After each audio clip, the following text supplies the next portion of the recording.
This is alchemistry.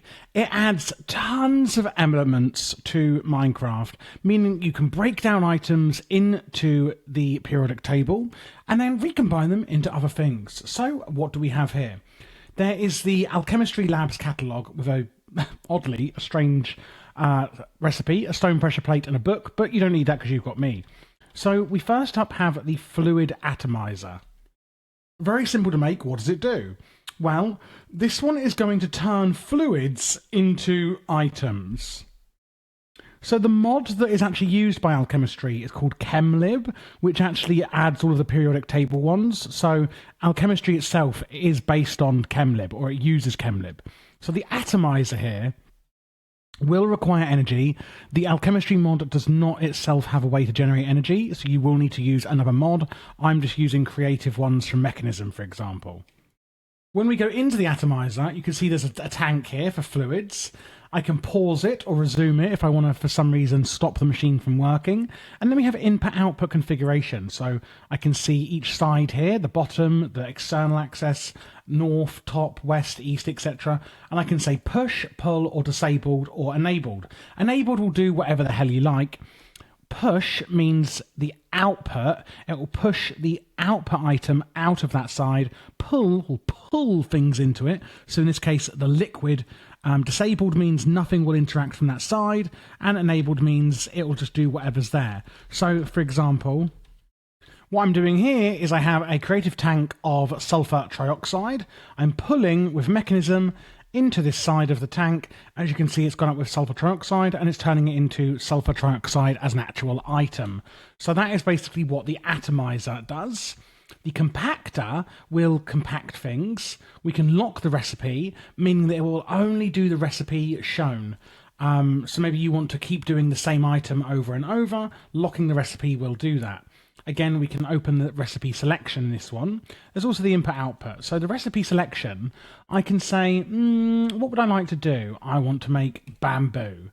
So, only bamboo doesn't have a recipe. So as you can see in the compactor here, I can turn 4 titanium oxide into 1 black dye. I can turn 16 chromium into chromium dust, and then you can do other stuff with that chromium dust, you know, and it'll actually interact with other mods, etc. as well. So the recipe selector doesn't seem to be working in the version I'm showing it with. What it should actually do is move them to here and show you it. It was working in a different version of Minecraft, but it's obviously not here.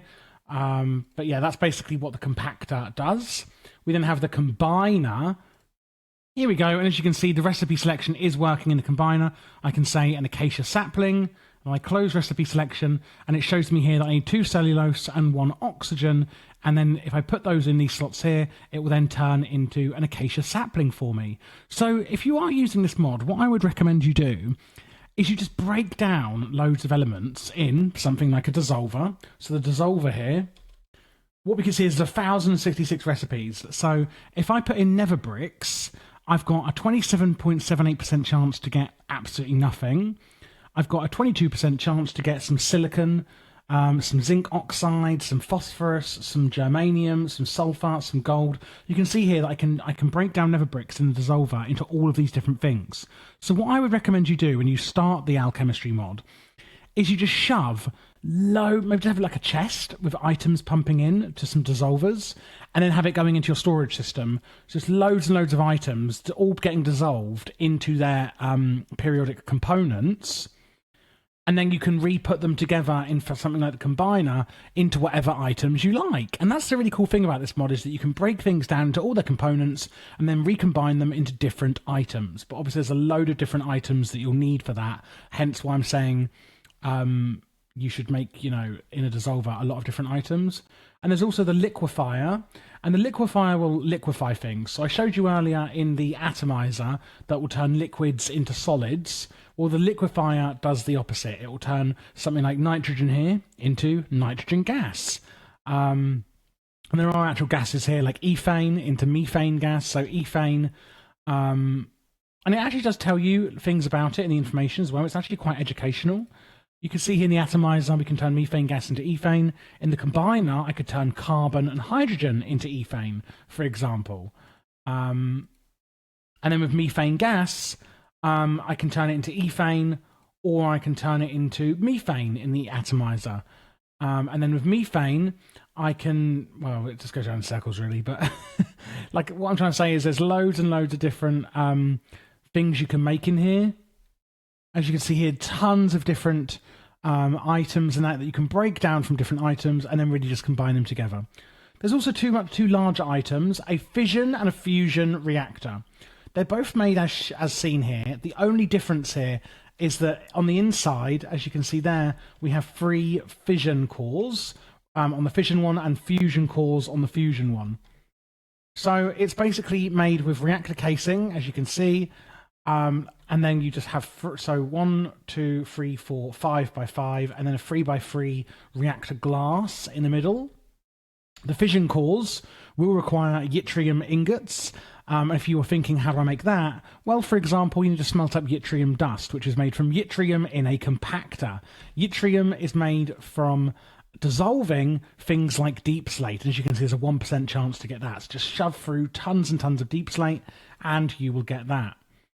Once you've got your fission and fusion reactor, let's take that yttrium as an example here, or like you need, osmium here, for example, to make this one, which is, again, the compactor is made from osmium. Now, you can make it in a dissolver, of course, from, different things.